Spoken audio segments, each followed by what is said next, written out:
I get asked all the time, what is Hyrox? So we are going to explain what Hyrox is.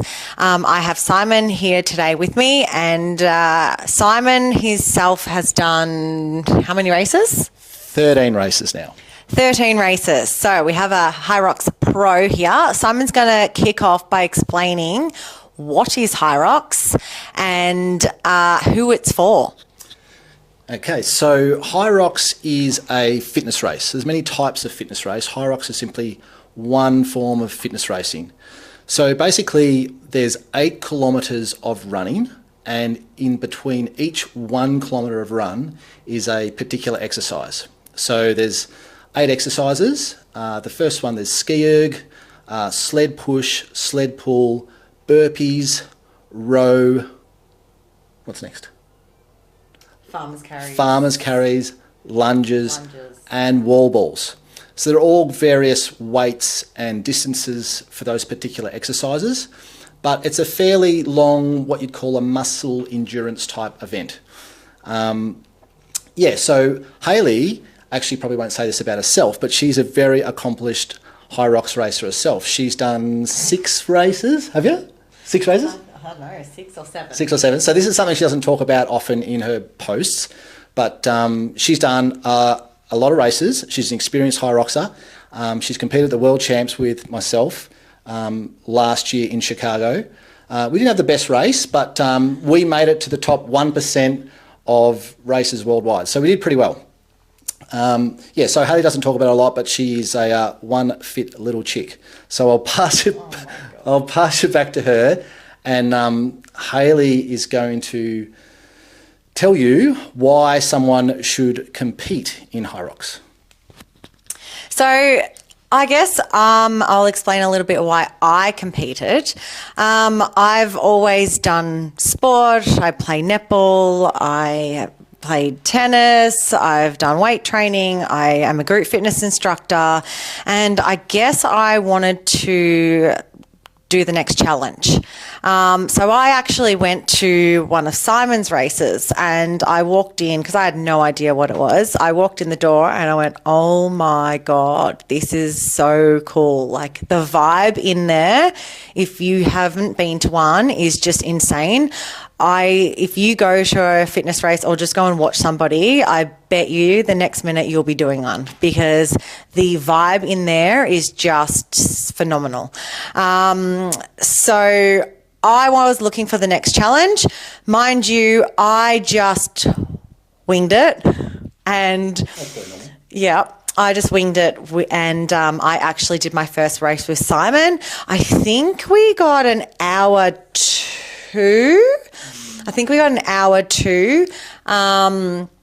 And as Simon will mention, I'm not a runner, so I don't run. I did go into this race not running. I do have a very good fitness base though. So, because Hyrox is mainly a running event. So it's mainly a running event. I think they say 62% of Hyrox is actually running, and the rest of it is what they call compromise running. So before you start your 1 kilometre of running, you're already buggered. So your legs are stuffed before you get to actually run. So that's the whole, I suppose, the appeal of Hyrox is it's just it's a good feat to actually complete one. Yeah, and I've now got, I think, 3 or 4 clients of mine that are actually competing in Hyrox. There's a couple that have done 2 races now, and they are in their 50s. So age does not matter. You can do a Hyrox race at any age. They have done really, really well. They've been training for it for the last 6 months. They do come from a little bit of a running background, so we've been working more on their strength component as well as incorporating some of their runs into it. So Hyrox is for anybody. You do not need to be an advanced athlete. You do not need to have a fitness base. I guess it just depends on what you're looking for. If you're wanting just to have an experience of just completing the race, then that's fantastic. and then it actually gives you something and a goal to work towards, to train. So a lot of us out there train for aesthetics, which is fantastic. But then we get to a point where, I want to train for something. There's a lot of people that train for marathons and triathlons. And I guess this is the next thing. Train for a Hyrox race. So Simon himself, he trains all year round pretty much just for Hyrox, don't you? Yeah, basically. So Hyrox is, I suppose, the base reason of why I train. So my training consists of group fitness classing, which I call my conditioning. Then there's a running component and also a strength component. So there's about 10 to 12 sessions per week.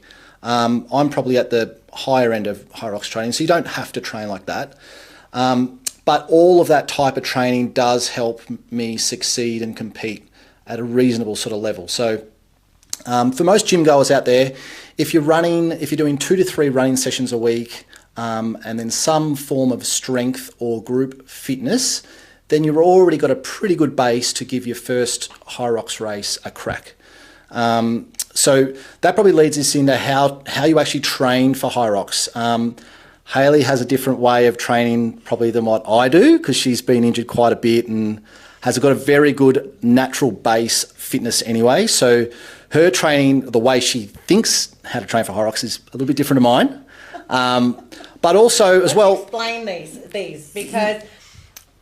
we're going to explain these because everyone is very different. Most people will say, actually pretty much 99% of people out there will say running. I'm 100% the opposite. So Simon himself, he does how much running a week? Well, not as much as I should.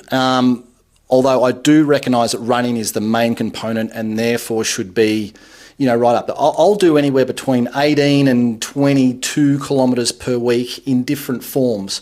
The absolute elite guys are doing 50 plus Ks per week, plus there are other types of conditioning and strength work. So it is a very heavy running load, I believe. I wish if Hayley could do a little bit more running, then her level would just skyrocket. But her base fitness is great. So her base fitness is getting her to a very good level anyway. But that's probably why she thinks she doesn't need to train so much, because her base fitness is carrying her through to such a good level. She's done quite well as she is. But she has always been injured for most races, haven't you? Correct. Yes. Yeah, so I don't actually think I've done a race without being injured. I think the first race with Simon, when I first started, that was injury-free, and we did a really, really good time. Again, I didn't really go into it training. I did, however, do my first race, and this is a pre-warning. I got horrendously sick afterwards. I think it really shocked my body, that first race.